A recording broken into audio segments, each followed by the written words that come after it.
태풍 마이삭이 남해안을 강타하며 곳곳에서 시설물들이 부서지고 인명피해도 발생했습니다. 3일 새벽 사하구에서는 창문에 테이프를 붙이던 60대가 깨진 유리에 부상을 입고 숨지는 사고도 일어났습니다. 전문가들은 태풍 등 강풍에 미리 대비하지 못한 상황에서 창문이 심하게 흔들릴 경우 절대 가까이 가지 말아야 한다고 강조했습니다. 가정에서 강한 바람에 어떻게 대비해야 하는지 알아봅니다.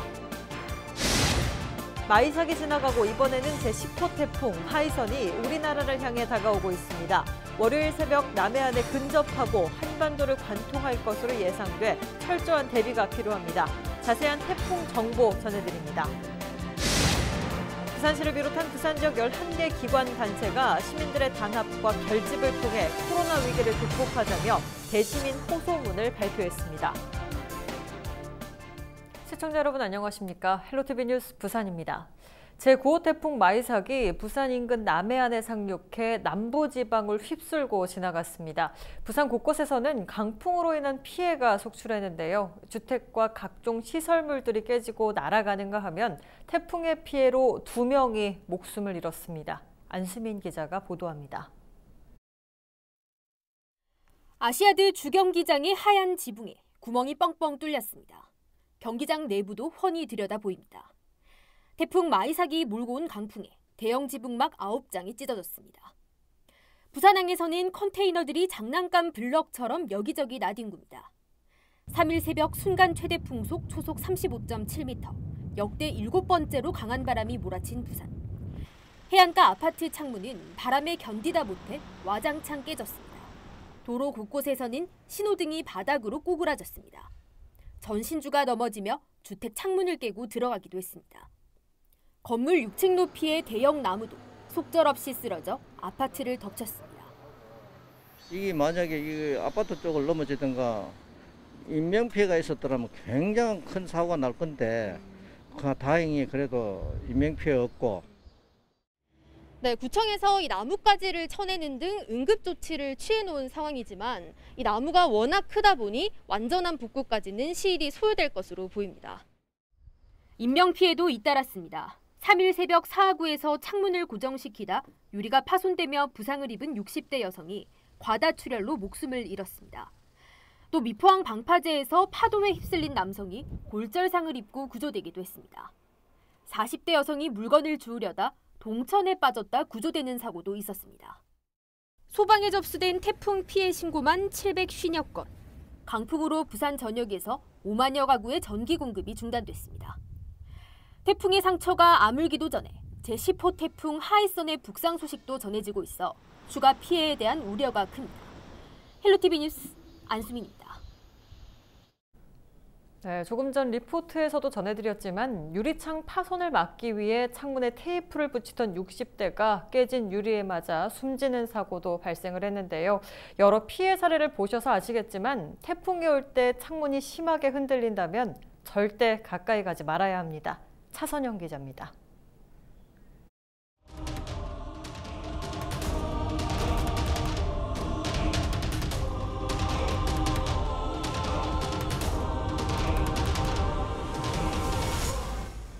태풍 마이삭이 부산에 가장 근접한 3일 새벽 1시 반, 부산 사하구의 한 아파트에서 60대 여성이 창문 파손을 막으려고 테이프를 붙이던 중 유리창이 깨지면서 팔을 심하게 다쳤습니다. 이 여성은 곧바로 병원으로 옮겨졌지만 출혈이 심해 숨졌습니다. 부산 초고층 빌딩이 밀집해 있는 해운대 일대에서는 유리창이 파손되는 일이 잇따랐습니다. 2018년 태풍 콩레이 북상 당시 40여 가구의 유리창 1000여 장이 파손된 해운대 LCT 역시 강풍 피해를 비켜가지 못했습니다. 해운대 한 초고층 아파트에는 거실 쪽 창문이 깨졌습니다. 태풍 마이삭이 몰고 온 강풍의 위력이 보시는 것처럼 고스란히 남았습니다. 유리창 수십 개가 깨진 건데 주민들은 밤새 공포에 떨어야 했습니다.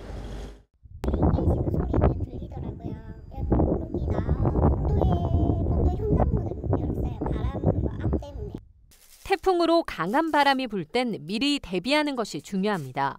보통 창문에 X자로 테이프를 붙이거나 젖은 신문지를 붙이는 경우는 창문 파손을 막는 것에는 큰 효과가 없습니다.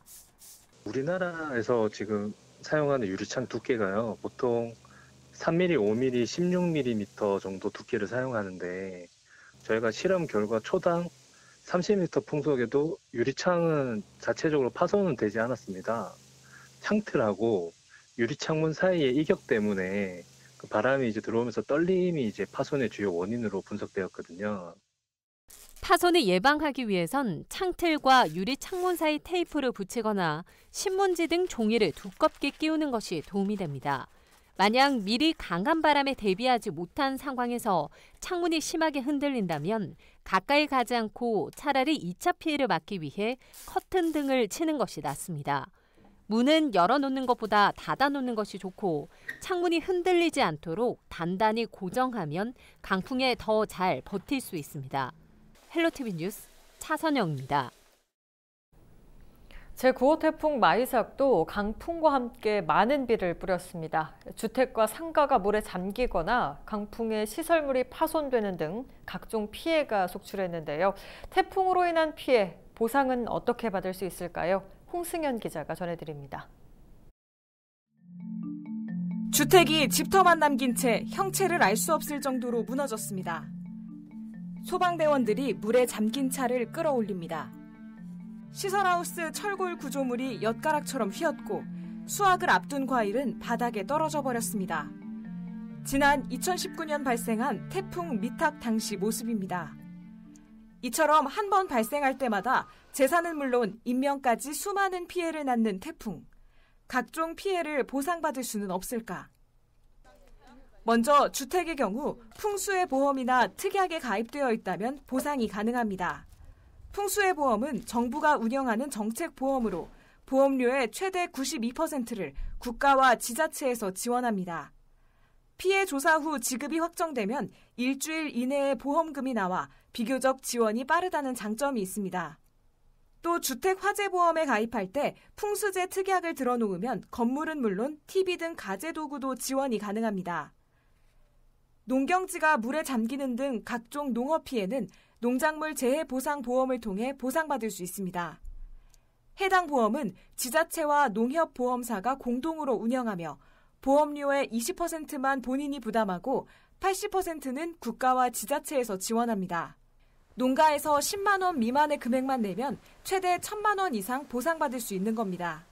이제 기후 변화가 심해지면서 각종 자연재해가 이제 매년 4건씩 발생을 해요. 그러다 보니까 각 농가에서 재배하는 농작물에 피해가 많이 발생을 하거든요. 관리 차원에서 재보험을 가입하면 보험 지원을 받을 수가 있는 거죠. 또 그 밖에 차량이 물에 잠기거나 떠내려갔을 경우 자기 차량 손해 특약을 통해 보상받을 수 있습니다. 하지만 통행 금지 지역 출입 등 운전자 과실이 큰 경우 지원받을 수 없어 주의하셔야 합니다. 운전석 옆에 보면 콘솔박스라고 있는데 그 콘솔박스가 잠길 정도가 되면 엔진룸에 물이 들어가서 그 차는 운행이 지금 불가능하다고 판단이 돼서 이 밖에도 특별 재난 지역으로 지정되면 개인 보험 여부와 상관없이 인명피해는 최대 2천만 원까지, 주택 파손 시 최대 1,600만 원까지 국비 지원이 가능합니다. 또 보험금 지급이 미뤄져 생활에 불편을 겪게 된다면 해당 기초자치단체 재해피해 확인서 발급을 통해 보험금 일부를 미리 받을 수 있습니다. 헬로티비 뉴스 홍승현입니다. 태풍 마이삭이 지나가자마자 또다시 태풍 상륙 소식이 있습니다. 제10호 태풍 하이선이 우리나라를 향해 다가오고 있는 건데요. 특히 이번 태풍은 우리나라 중앙을 관통할 것으로 예상돼 철저한 대비가 필요해 보입니다. 김진재 기자가 취재했습니다. 지난 1일 괌 북쪽 해상에서 발생한 제10호 태풍 하이선. 발생 초기에 남서진하던 태풍 하이선은 점차 북쪽으로 방향을 틀어 시속 15km 안팎의 속도로 우리나라를 향하고 있습니다. 기상청은 하이선이 7일 오전 8시쯤 경남 통영에 상륙한 뒤에 경북 고령과 강원 원주, 춘천 등을 거쳐 같은 날 오후 3시쯤 북한 지역으로 빠져나갈 것으로 예상하고 있습니다. 3일 오전까지 확인된 하이선의 풍속은 초속 35m. 하이선은 북상하면서 점차 위력이 강해져 우리나라에 상륙할 시기에는 풍속이 초속 50m에 달할 것으로 전망됩니다. 태풍의 강도 역시 달리는 차가 뒤집힐 수 있는 매우 강등급으로 예상됩니다. 특히 태풍이 현재 예상된 경로대로 이동한다면 우리나라 중앙을 관통하게 돼 전국적으로 큰 피해가 우려되는 상황입니다. 다만 아직까지는 태풍의 변동성이 큰 만큼 이후 진로가 바뀔 가능성도 있습니다. 우리나라를 쭉 북한까지 쭉 이어서 관통하는 형태의 진로를 밟을 것으로 보입니다. 오면서 2, 3일 지나면서 서쪽으로 더 튼대거나 동쪽으로 더 튼대거나 이런 그 방향의 조정은 있을 것으로 보입니다. 지난달 26일 태풍 바비와 2일 태풍 마이삭에 이어 이번 하이선까지 불과 2주 사이에 태풍 3개가 연달아 지나갈 것으로 예상되는 만큼 피해에 대한 철저한 대비가 필요해 보입니다. 헬로티비 뉴스 김진재입니다. 집중호우와 태풍으로 약해진 집안에서는 산사태가 발생할 우려가 매우 큰데요. 전문가들은 위험징후나 관련 당국의 위험 경보에 따라 즉시 대피를 해야 피해를 줄일 수 있다고 조언합니다. 보도에 성기석 기자입니다. 쏟아져 내린 토사가 도로를 덮쳐 차량 통행이 완전히 중단됐습니다. 태풍 마이삭이 동반한 집중호우로 46번 국도 강원도 진부량 구간에 200여 톤의 토사가 흘러내린 겁니다. 부산과 경북 등 마이삭이 지나간 지역에는 크고 작은 산사태가 잇따라 곳곳에서 도로가 통제됐고 위험지역 주민들 수백여 명이 긴급 대피하기도 했습니다. 걱정은 길어진 장마로 집안이 크게 약해진 탓에 산사태 위험이 더욱 커졌다는 겁니다. 산림청은 태풍 마이삭 북상과 함께 전국 17개 광역시도에 산사태 위험 경보를 심각 단계로 높였다가 현재는 주의로 한 단계 내렸습니다. 더욱이 이미 한 차례 비 피해를 입은 지역들은 아직 완전 복구가 되기 전이어서 산사태에 더욱 취약한 상태입니다. 지금 또 이게 또 엎친 덮친 겨울로 또 이제 복구를 좀 하는데 또 이게 어느 정도 강도인지 좀 예상은 못 하잖아요. 피해를 더 입을까 봐 그게 또 많이 걱정되고 있습니다. 전문가들은 산사태는 발생 후보다 사전 대응이 무엇보다 중요하다고 조언합니다. 산자락 주변이나 집안이 약해 옹벽을 설치한 곳 등에는 집을 짓지 말아야 한다는 겁니다.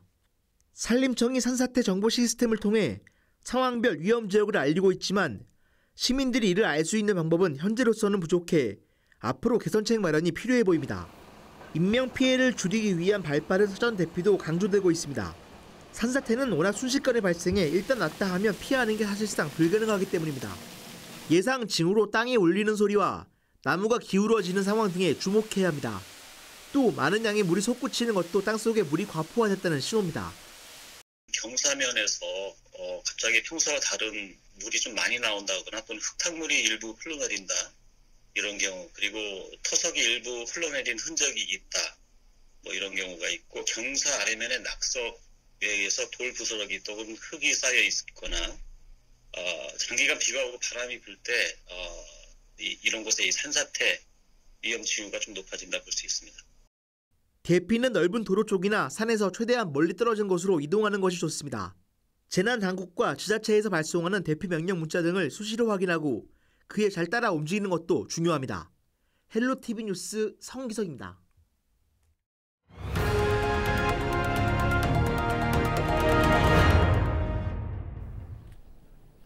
3일 오후 5시 기준 부산에 코로나19 확진자 4명이 추가돼 누적 확진자는 313명으로 늘었습니다. 신규 확진자 중 1명은 알제리에서 입국해 부산역 선별진료소에서 검사를 한 뒤 확진 판정을 받았으며 나머지 3명은 확진자 접촉자로 분류됐습니다. 확진자 접촉자 가운데 312번 확진자는 309번 환자의 접촉자로 두 사람은 확진자가 잇따르고 있는 연산동 오피스텔의 직원으로 확인됐습니다. 한편 2, 3월에는 20대 확진자가 전체의 35%를 차지했지만 8월에는 60세 이상 고령층이 37%를 차지했고 고령층에서 중증으로 진행하는 비중이 높다고 방역당국은 설명했습니다. 부산에서 코로나19 중증 환자가 당장 입원할 수 있는 치료 병상이 1개 남았습니다. 부산시에 따르면 부산 전체 중환자 치료 음압병상은 19개입니다. 이 중 코로나19 중환자 9명과 일반 중환자가 입원한 병상을 제외하면 부산의료원 3개, 고신대병원 3개, 부산대병원 1개로 7개 병상이 남았습니다. 하지만 부산의료원에는 중환자를 치료할 수 있는 인력이 없고 고신대병원은 시설 개보수가 진행되고 있어 실제 사용할 수 있는 병상은 1개뿐입니다. 부산 지역 11개 기관단체가 시민의 단합과 결집을 통해 코로나 위기를 극복하자며 대시민 호소문을 발표했습니다. 부산시를 비롯해 공공, 경제 분야 시민단체와 국민운동단체 등은 호소문을 통해 국가적인 위기 극복에 앞장서온 부산의 저력으로 코로나19 2차 유행을 부산이 먼저 극복하고 지역사회에 갈등이 생겨나지 않도록 경계해야 한다고 주장했습니다. 또 종교시설 예배 금지에 대해 종교계의 희생을 높이 평가하고 의료진들에게도 존경과 감사를 표했습니다. 이들 기관단체는 철저한 사회적 거리두기와 마스크 쓰기 등 생활 방역이 지금으로서는 가장 효과적인 방법이라며 기본 실천의 중요성을 강조했습니다. 영도 지역 민관이 자살 예방에 함께 나서기로 했습니다. 영도구 보건소와 영도구 정신건강복지센터, 영도구 지역 약국 6곳은 생명존중약국 업무협약을 체결했습니다. 생명존중약국은 약국 방문객에게서 자살의 위험이 있다고 판단될 경우 정신건강복지센터에 알리고 평소 약국에 마음건강 검진 키트를 비치하는 등 자살 예방 활동을 하게 됩니다. 영도구 보건소는 정신건강 서비스에 대한 주민들의 접근성을 높임으로써 자살률을 낮출 수 있을 것으로 기대했습니다. 부산지역 대학병원 전공의들이 집단으로 사직서를 제출하며 휴진율이 80%에 달하는 것으로 나타났습니다. 부산시와 부산시 의사협회는 현재 부산대병원 전공의 239명 전원, 해운대 백병원도 전공의 100여 명이 사직서를 제출해 부산 지역 전체 전공의의 3분의 1 이상이 사직서를 제출했다고 밝혔습니다. 또 현재 전공의 720명이 파업에 동참하며 휴진율은 78%로 나타났습니다. 기장군이 행정안전부 주관 2020년 지방자치단체 합동평가 부산시 구군 기여도 평가에서 6개 구군 중 우수군으로 선정됐습니다. 기장군은 5대 국정 목표 중 국민이 주인인 정부, 더불어 잘 사는 경제 등의 부문에서 우수한 실적을 보였고 전체 달성도도 82%를 기록했습니다.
(9월 4일) 기상정보입니다. 부산은 대체로 맑은 가운데 일부 지역 구름 많이 끼겠습니다. 낮 동안은 자외선이 강하게 쓰니 차단에 신경 쓰셔야겠고요. 아침 최저기온 21도, 낮 최고기온 29도의 분포를 보이겠습니다. 전국 날씨입니다. 전국이 대체로 맑겠으나 서울, 경기도와 강원, 영서는 아침까지 대체로 흐리고 새벽까지는 비가 조금 내리는 곳도 있겠습니다. 바다 날씨입니다. 동해남부와 남해동부 두 해상 모두 맑은 날씨를 보이는 가운데 동해남부 최대 3m까지, 남해동부 최대 1m까지 물결이 일겠습니다. 항해나 조업하는 선박은 참고하시기 바랍니다. 주간 날씨입니다. 부산은 주말을 포함해 다음 주 화요일까지는 흐리거나 비가 오는 날씨가 이어지겠습니다. 제10호 태풍 하이선의 발달과 이동 속도, 경로에 따라 일요일부터 다음 주 화요일까지는 기상 변동성이 크다는 점 참고하시기 바랍니다.